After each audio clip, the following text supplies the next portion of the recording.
nangangahulugan lamang that every word that Jesus had spoken will come to pass. Mangyayari to. Ano yung sinasabi nito sa atin? We can rely on the Word of God. If we cannot rely on the words of people, we can rely on the words of God.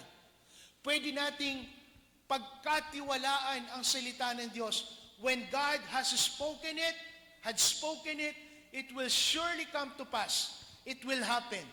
Amen? Kaya nga pag sinabi ng Diyos, ang sino mang sa Kanya'y sumampalataya ay hindi mapapahama kundi magkakaroon ng buhay na walang hanggan. That's true. Believe it, mga kapatid.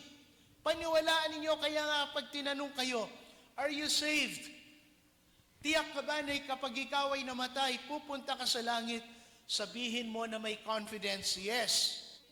Yes. Hindi dahil sa akin, but this is because it is spoken by God.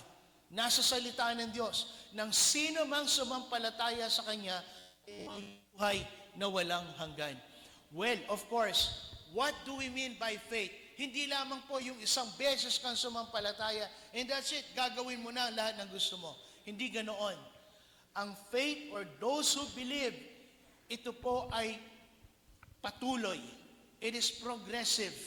No?